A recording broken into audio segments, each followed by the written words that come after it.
Hello again. If I ask you to picture yourself in a meeting with two of your colleagues, did you know that research indicates that at least one of you in your group is already considering a career change right now? And if that person is you, and you're the one thinking about going solo, perhaps starting your own practice, then you'll want to keep listening, because we've got a series of special monthly shows coming up between now and the end of Q1 2022 that could very likely be your essential companion on that career redefining journey. From the UK office of AICPA and CIMA in the heart of London's financial district, I'm Kyle Hannon, and welcome to episode 167 of the Go Beyond Disruption podcast, which we're calling Disrupting You. And this is one of many podcasts brought to you by the Association of International Certified Professional Accountants, the unified voice of AICPA and CIMA. It's the end of July. Engage 2021 is on in Las Vegas. It's summer in half of the world, winter in the other.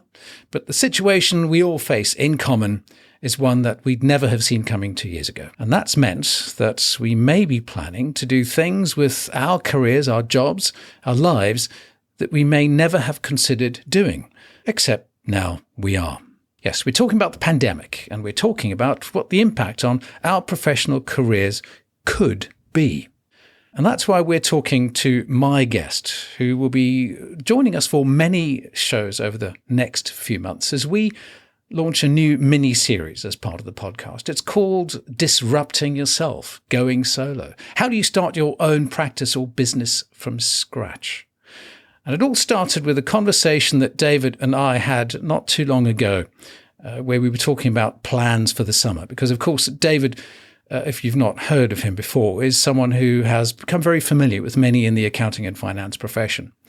And we'll find out about David and why he'll be telling us about going solo and starting your own business from scratch. Why is he the right person to be talking about this? And how will it apply to you if you're not in his part of the world or even in his profession? The fact is, there are such things as common best practices and situations that many of us face that for one reason or another, we may all be approaching in similar ways. And that's why disrupting yourself, going solo seems to be a good idea. Before we talk about what that means and what the shows over the course of the next few months will be focused on, let's meet my guest, David Peters. David, welcome to the podcast. You're joining us from a fairly warm part of the world, I'd imagine, a warm studio. You said you were recording a podcast earlier today. Yeah. Thank you, Kyle, for having me on. I am joining you today from my recording studio in lovely, beautiful, scenic Durham, North Carolina. And yes, it is a very warm part of the United States this time of the year. So it's been around 90 degrees Fahrenheit over the last few weeks. So it's definitely a warm part of the country for sure. Tell us a little bit about the podcast that you make, and maybe fill us in on your backgrounds, because you are a person who is very much in the accounting, finance, and tax world, aren't you? Yeah, definitely. So my podcast is called Accountable. Accountable, we bill it as the podcast for CFOs by a CFO. So we talk about all things related to financial leaders that are in a broad range of industries, talking about just things that we all face. So things like issues with recruiting, issues with dealing with getting good data. Issues with trying to build good benefits plans and good retirement plans and those types of things. And so it's been a lot of fun. It was something that has developed over time. One of the things that I do, I'm the business and industry CPE consultant for the South Carolina Association of CPAs. And we wanted to just put out some content that was more focused towards our friends that are vice presidents of finance, CFOs, controllers. And so this was kind of one way that we did it. And we've been having a lot of fun with it for sure. You'll be a familiar face to many in the AICPA and CIMA professional development world, because you are involved with much of the learning content that we provide, aren't you? Yeah. In addition to being a tax practitioner, a financial advisor, I am a national instructor for the AICPA, and I write a couple of courses for the AICPA. I write the Hot Topics tax course. I also write the Tax Planning for Small Businesses course, and I teach, and I have the pleasure of teaching and speaking all over the country. I've also done some volunteering for the AICPA as well. I was on the Young Members Leadership Council for a few years, and then I also did some work with the Retirement Planning Committee as well. So I like the being involved in the accounting community, and definitely want to do what I can to make a difference in our profession. That brings us to the reason we're having this conversation today, because a little while ago, during one of these webinar sessions that you and I were both involved in, we were talking about some of the changes that we were seeing in the workplace, in the profession. And that got me thinking about many of our own situations where those of us who are used to working in offices, have been working remotely, we've got colleagues around us, we've got friends who are looking at their careers a little differently. And that, I think, started a conversation that puts us now into a situation where we feel we've got something really interesting to talk about, because the pandemic has apparently been driving a wave of job resignations from people who work in offices. And as we're coming up to summer here in the Northern Hemisphere, winter in other parts of the world, people are taking a break. Now, for those people who are not used to this idea of a long summer break, what does that mean to people in the US, for example? Do you take a couple of days off, or do people take weeks or even months? Well, in the US, I mean, people will certainly go on vacation, especially because, during the summertime, kids are out of school. And so it kind of presents sort of an ideal time for folks to get away a little bit. Their kids are home. And I think especially, to your point, that, kind of coming off of the pandemic, I do think that there's kind of this new sense of freedom that kind of came about this summer, where people are like, hey, I want to get out of my house. I want to go out and I want to see this great world of ours because I haven't had a chance to see it in a number of months. I haven't had a chance to sort of get out of my house and see things, and so there's definitely been an uptick in travel this summer as compared to other summers. And so people might be taking maybe a little bit more time than they typically would, Kyle. I think that's probably fair to say. And in taking that time, obviously they're taking time to think, not simply what to do if they have continued working and they're taking time off. They'll be thinking about their holidays. But for many people, they may be thinking about what lies beyond the holiday, if they're having one. And that means their career. And I thought I'd look at the recent Microsoft Work Trend Index. For those people who may not have encountered this before, we will put a link in the show notes. But it found that 40% of the global workforce are considering leaving their current jobs this year. And that's something which seems to be directly related to the pandemic. They say the flexibility and the agility of remote working is something that people have experienced for the first time. They appreciate it, and it's here to stay. And that got me thinking about this phrase that I've seen mentioned here. I've seen mention of it on the FT, the Financial Times. Forbes here in the UK has written about it. The BBC has written about it. The Guardian, The Independent. They've started using this phrase, the Great Resignation. And that made me think that a lot of people seem to be in a situation or position where they may be thinking about disrupting themselves, because this podcast is all about disruption. But what about disrupting yourself? Maybe now is the time that people are thinking about going solo, starting their own business or practice from scratch. What are we reading on this side of the Atlantic about the Great Resignation? Is this a thing? Yeah, and I'm not sure where the phrase sort of originated, but the Great Resignation basically has referred to the idea that coming out of the pandemic, people are looking to change jobs, and it's created a little bit of just energy, a lot of movement, a lot of turnover in the marketplace. People during the pandemic, there was a few things going on there. I think one of them, I think you pointed to very well, is people got used to working from home. They got used to the work schedule of being able to work from home.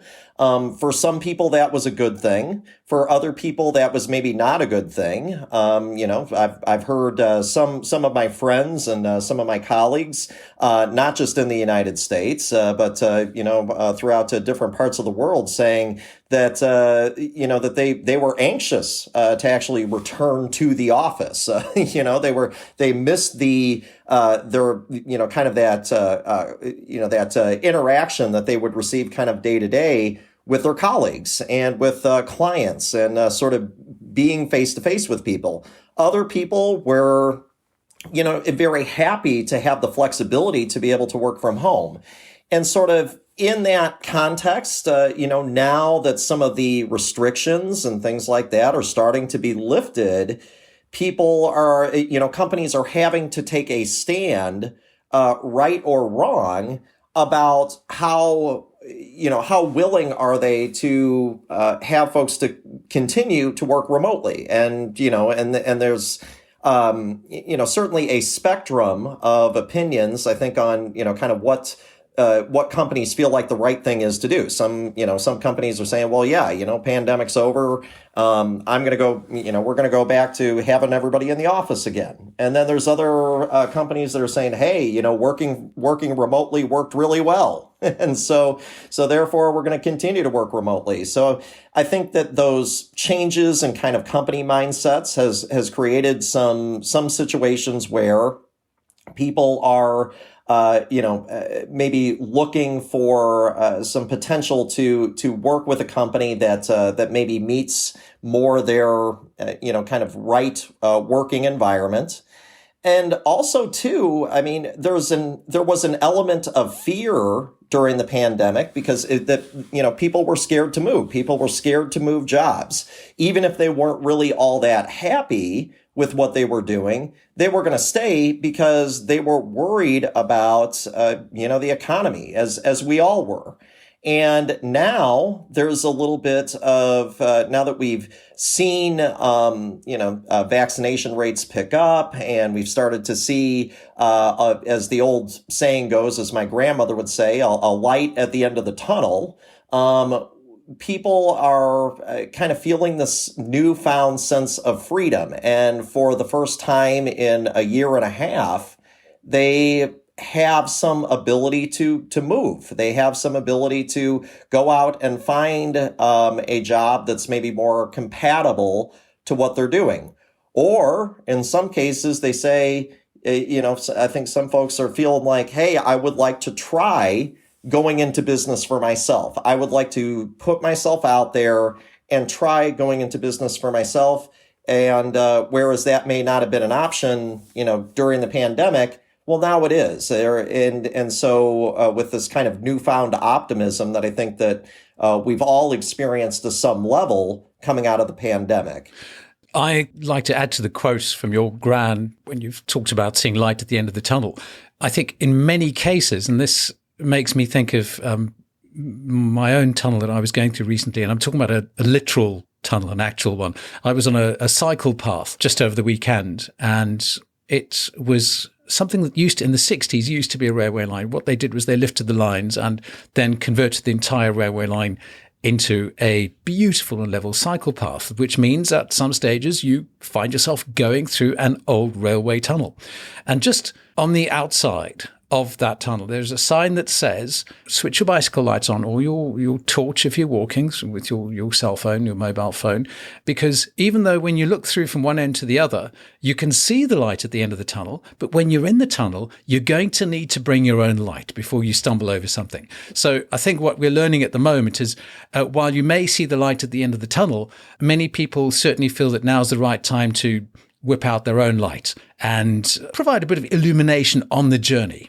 And I think that's where we step in with this podcast mini-series called Disrupting Yourself Going Solo. How do you start your own practice from scratch? So you and I talked a little while ago, and we realized that lots of people were were feeling that now could be the time to do something different, maybe take a bit of courage. Perhaps they've done it before. They know someone who has. They think that they want to have a better work-life balance, which means if their own company is not making it possible for them to continue this kind of pandemic-caused hybrid working pattern that almost all of the people around us are currently engaged in, it may be the opportunity to whip out that torch and create your own illumination as you head through that tunnel of opportunity. And that's why we've put together this podcast series. Now, it's going to be running over the course of several months. Once a month, we'll be doing a special episode. So it's about, I think we're looking at about seven or eight parts. This will be the first of them. And each of them will concentrate on a step of that entrepreneurial journey if you're going out and deciding to go solo. David, you're someone who has understood this journey from so many different perspectives. Walk us through what these different episodes will be offering to people who may be thinking, right, is this really something that I could do? Can I go solo? How would we know whether we can? Does it start with the decision? Yeah, I mean, just to sort of give people some background here. I mean, I've been involved in startups basically my entire career. I was one of the first folks that was hired at Elephant Auto Insurance, which is now a 6-state auto insurance carrier that started in Richmond, Virginia, but was a subsidiary of Admiral Group, which is a very large auto insurer in the UK. I was involved with that company at a very early stage. I was also the first CFO of Compare.com, which is a price comparison website, really kind of the first of its kind in the United States. That was another subsidiary where the majority shareholder was Admiral Group. Right now, I've made the step to go out on my own. I have my own tax preparation and consulting business. I also help do a lot of small business consulting for my clients. And I also,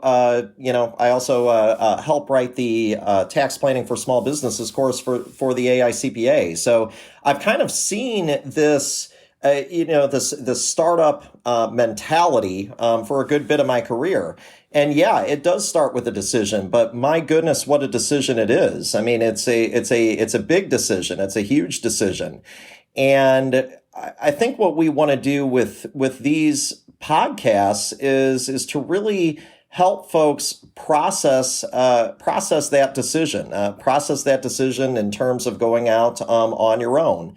For a lot of folks, if you've been working in a profession where you've always kind of worked for somebody else, there's some stability there. There's some predictability there. When you go out on your own, as a friend of mine used to say, it's you're working without a net. It's you. And there's some decisions that you have to make along the way. There are some, there's a learning curve that has to happen, and how you address things for your business, whatever that business happens to be. There's a process for addressing things. You can't possibly have the perfect business overnight. You got to kind of prioritize. You got to pick and choose what battles you are going to take on for that particular day. One of my mentors used to tell me all the time that there's always problems. There's always problems when you're in business for yourself. The question is, though, are they good problems or are they bad problems? And so I think just kind of how to deal with that and how to just kind of develop something that is going to work over the long run and that you're going to be happy with and that you're going to be proud of. That's a process. And yeah, it starts with one decision, but my goodness, what a big decision it is. It is. And let's talk about disrupting yourself, going solo. There will be 8 episodes. They'll be part of the Go Beyond Disruption podcast anyway, but at the end of every month, there'll be one of these going solo episodes. And we'll be structuring it like a business startup journey, won't we? And each episode will look at where you could be now, and then in a month's time, where you could expect to be. And then a month later, that episode will look back on how have you got on since last month? What do you have to look forward to next? What should you be planning for now? And give people a sense of a structure, of a journey, of a momentum, and help them in some way on that journey, should they be already on it, or perhaps maybe in 8 episodes' time, in 8 months' time, they feel ready to start on the journey, in which case they can look back on all the episodes and use them as a resource to perhaps set themselves up in private practice or go solo in some way. So, David, let's look at what that first end of August, part 1 for going solo will be. Yeah, so what we're going to be talking about in the first episode is just what goes into that decision to actually go out on your own, to actually start your own business. What goes into the thinking there? And for everyone, the specifics of that decision are certainly going to be a little bit different. I mean, but I do think that there is some commonality in terms of at least what in broad strokes, what that decision looks like. Simply put, I mean, you have to be ready to take on doing your own thing. You have to be ready to take on the challenge of doing your own thing. There is no perfect time to start your own business. We can look at things like economic cycles and the business plans and things like that. But certainly those things are helpful. I certainly don't mean to imply that they're not, but there's no perfect timing. Okay. It's just like anything else in life, pretty much. There is no perfect timing. So what goes into that? What do we need to be thinking about? And at what point does our thinking have to be at before we're ready to sort of make that leap? Because it is a leap. You are taking a chance. Statistically speaking, most startups fail. And so the odds are actually not in your favor. So what is going to sort of push you and ultimately, make that decision to go out on your own, even when the odds are against you? What makes you kind of make that decision and finally just decide to take that leap? That's what that first episode is going to be. So that's part 1 of going solo. What happens in part 2? End of September. What will we talk about then? Well, so once we've sort of made this critical decision and we've said, okay, we're gonna make that leap. We're gonna go out on our own. We're gonna start our own business. How exactly are we going to get started? I distinctly remember sitting at my kitchen table right after I decided that I was going to form my own tax preparation and consulting business. And just sitting there wondering to myself, okay, now what? It was the middle of a working day on a Monday. And Kyle, I was trying to figure out what exactly I should do next. And so that second episode is really going to be about what do you do next? And we're going to be talking about really developing partnerships and raising awareness. We can talk about kind of how the kind of the formation of the business and that kind of stuff, but ultimately, how do you get a business to take off? You have to let people know about it. You have to tell people about it. And so how are you going to do that? How are you going to get into have your business, your idea? How are you going to get people to think about that? How are you going to get that to be top of mind? That's what episode 2 is going to be about, is really about raising awareness, getting it so that your business is at the top of people's mind.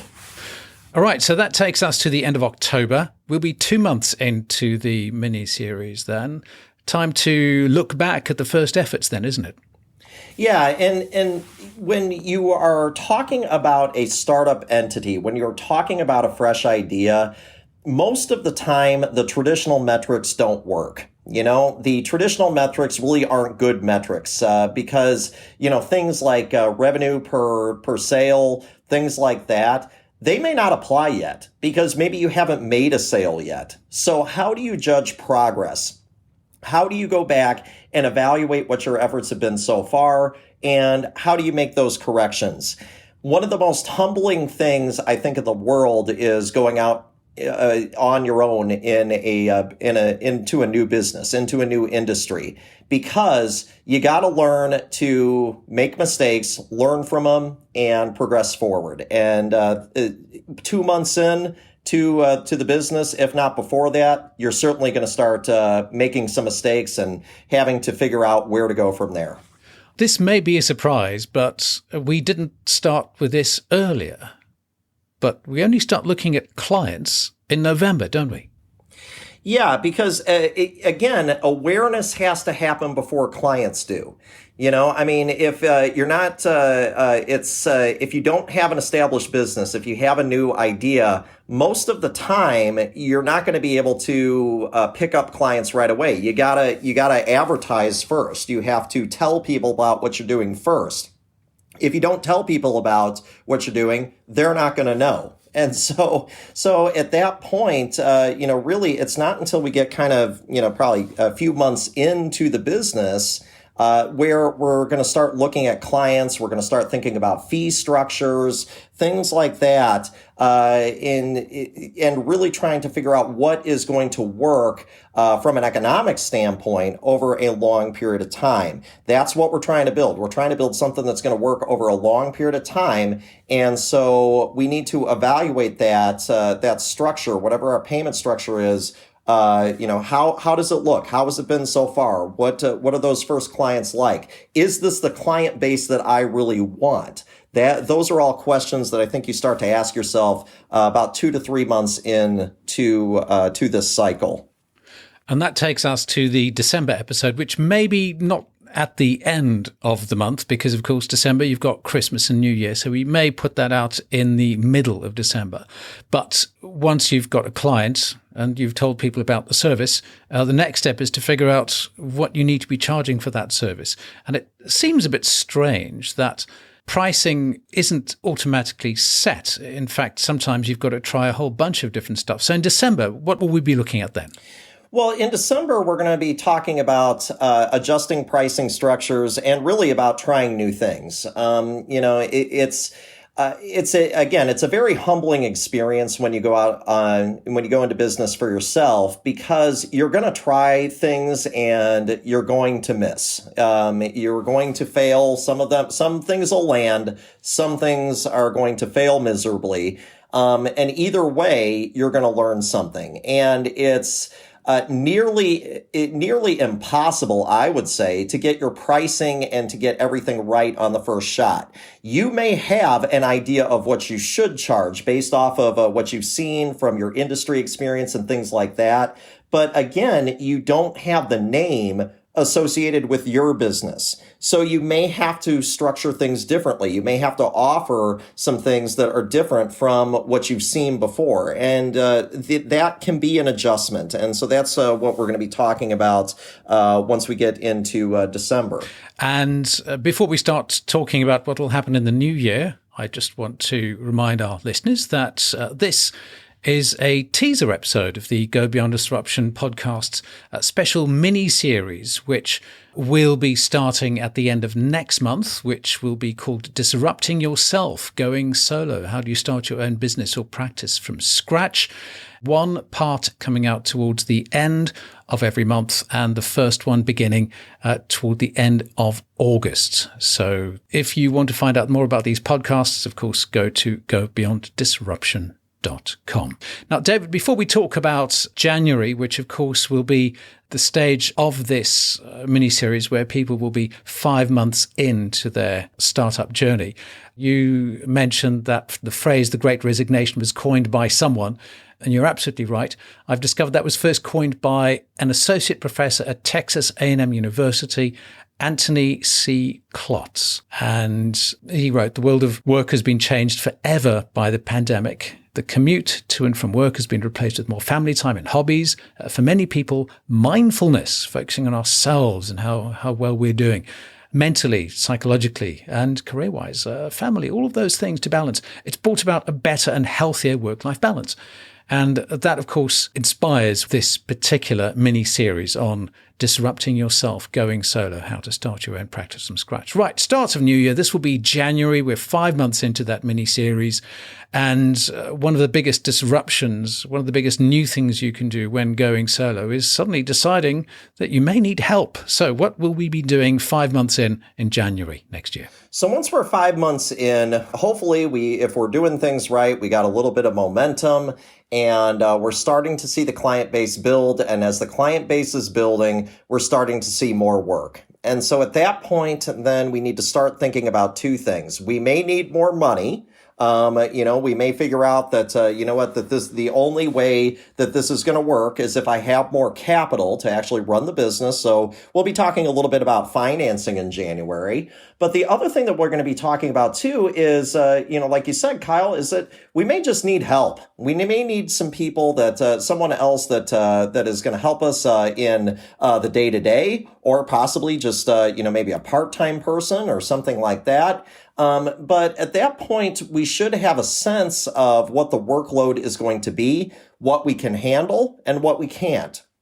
And I think that at that point, that's a critical decision point as well, because especially if you have built something from scratch, it always feels like it's your baby. It is your thing that you have nurtured, that you have helped grow and become what it is, and you take pride in it. And now you need to, because you sort of realize that you can't do everything yourself. So we got to give part of that to somebody else.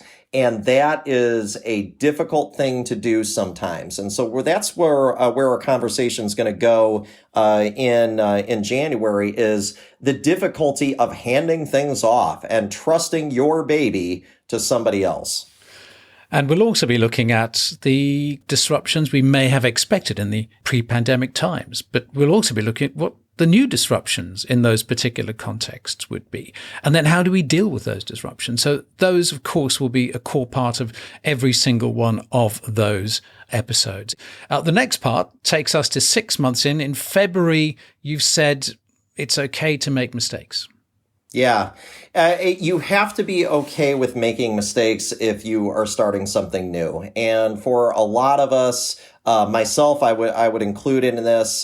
Before I went into business on my own, I was a very perfectionistic person. I think some of my colleagues in the past who have worked with me, I think would probably say the same thing. And you have to be okay, though, with making mistakes, and that can be very humbling. How you deal with those failures is important. It's important for the long-term growth of your business. If your business is going to progress, if it's going to adapt to changing economic environments, if it's going to adapt to a changing client base, if it's going to adapt to technology, you gotta be okay with failing. It's how you deal with that failure and how you adapt to those things that I think really allows businesses to progress and grow into the future over the long haul.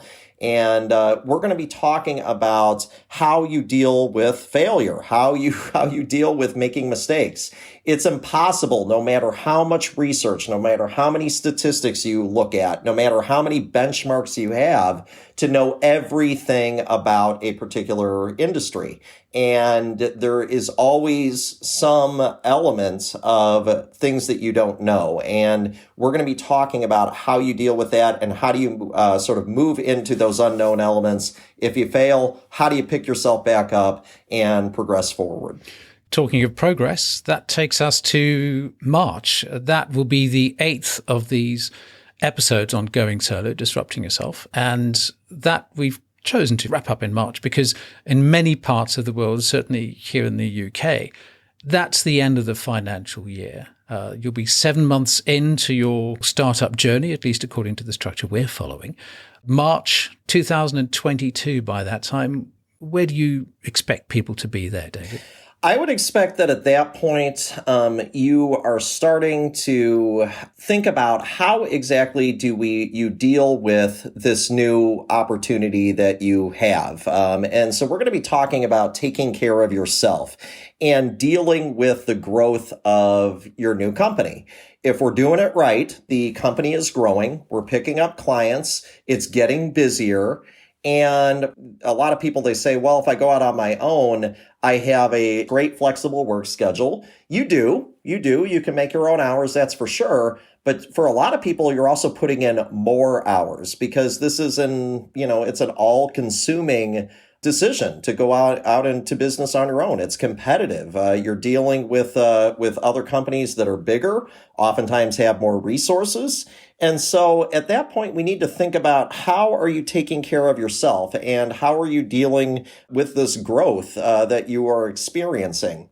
And that can be in a few ways too, Kyle. I mean, it's at some point we got to get ourselves paid, So, I mean, if we've been sinking, every penny into the business, we got to figure out how to get ourselves paid, but also, kind of that work-life balance thing too. I mean, we would like to at least have a little bit of time where we're not working. So how do we figure that out? How do we draw those lines? Absolutely. And we'll then wrap up with a recap and some next steps, of course, because as we said at the beginning of this conversation, we've been reading a lot about what people are calling the Great Resignation. I did mention the Microsoft research that showed that more than 40% of the global workforce is apparently ready to resign at some point this year, which is 2021. Apparently, according to the US Bureau of Labor Stats, this year, a record 4 million Americans quit their job just in April. And looking at the Microsoft research, it's indicated just under 40% of UK and Irish workers say they'll do the same this year, or perhaps do that once the economy is stronger. And this, I'm quoting the Financial Times here in the UK. What do you think at the end of this mini-series we could be pointing people at? So there's some resources that you think will be likely to be useful at that time. Once they've got to March, what comes next and how do we help them? Well, I think that probably what a lot of people are going to find is that in their minds, this raises more questions. I think we're probably going to answer some questions along this journey. But it's not like we're going to answer every single question that somebody might have. I think that that's probably unrealistic expectations. Kyle, I think you and I can do a lot, but I don't think we can meet that standard. So I think that people are going to come away with more questions. And so what we're going to try to do at the end is we'll try to point you to some good resources that are going to help you out with kind of exploring more on your own and trying to figure out if this is something that is for you, that is the next step in your career. And so we'll try to point them in the right direction so that they can get those additional questions answered. By that stage, you may have already moved from going solo to already expanding to becoming a small firm, in which case ARCPA and CIMA have lots of small firm resources and small business assistance and in terms of guidance available. So we'll make sure that by the end of this mini-series, we'll point the very latest and most up-to-date resources at you if you are still listening by the end of March next year, because who knows, you may have won the lottery and then none of this will matter. You may be on a beach in the Bahamas somewhere basking in the sunshine and work will be nothing that you need to worry about anymore. Well, I suppose one can but dream, can't we, Dave? Yeah, certainly. And if that does happen, feel free to send Kyle and I pictures of that. Indeed. Remember who got you started on your journey. That's right. Dave, we'll be back with our first full episode. That will be the decision to go out on your own, coming out at the end of August in the special Go Beyond Disruption podcast mini-series called Disrupting Yourself Going Solo, How to Start Your Own Business or Practice from Scratch. If people want to get in touch with you in the meantime, they don't want to wait that long. David, where would they find you? What's the best way for people to get in touch with you? Well, people can find me on LinkedIn, David Peters, CPA, Richmond, Virginia. If you put that into the search bar, I'm sure that I will come up. You are also welcome to email me directly, david@davidpetersfinancial.com. I talk to practitioners all the time, all over the United States, and practitioners that are outside of the United States as well. I would be happy to talk to you if this is something that you're thinking about doing. It's a big decision, and so I do feel that that's something that I can do for folks. That's something that I can offer, something that we can offer, Kyle. The ability to be a resource and to just, in some cases, just be a person who is encouraging, because it's a tough road, but it's a very rewarding road to go out into business for yourself. And so sometimes we just need somebody to tell us that we're doing a good thing. And so I'm happy to be that for our listeners as well. And it'll be our pleasure to share these conversations with those listeners wherever they are in the world. Remember that these may be conversations that focus very much on the context of the US, but certainly many of the practices, the ideas, the principles and the thoughts will be common to almost all of our listeners, wherever they may be, not just geographically, but at whatever stage in their career they may find this useful. Thank you very much to my guest, David Peters. We'll have links to everything we've discussed. We'll put those in the show notes to this episode. If you would like to share it, of course, feel free. And you'll find us on all of the major podcast platforms and directories. You can start off by going to gobeyonddisruption.com. That's gobeyonddisruption.com. Or by going to future.arcpa.org and searching for Go Beyond Disruption podcast. What I'm trying to say is we are pretty much everywhere, and we'd love to have you along for the next episode of the podcast. Until next time, keep listening and keep safe. Goodbye. Thanks for listening to this episode of Beyond Disruption, brought to you by the Association of International Certified Professional Accountants.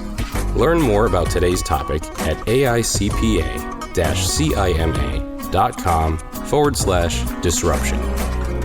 This podcast is designed to provide illustrative information with respect to the subject matter covered and does not represent an official opinion or position of the Association of International Certified Professional Accountants or any of its subsidiaries or affiliates. It is provided with the understanding that the association, its affiliates, and subsidiaries are not engaged in rendering legal, accounting, or other professional services. If such advice or expert assistance is required, the services of a competent professional person should be sought. The association, its subsidiaries, and affiliates make no representations, warranties, or guarantees as to and assume no responsibility for the content or application of the material contained herein and expressly disclaim all liability for such damages arising out of the use of, reference to, or reliance on such material.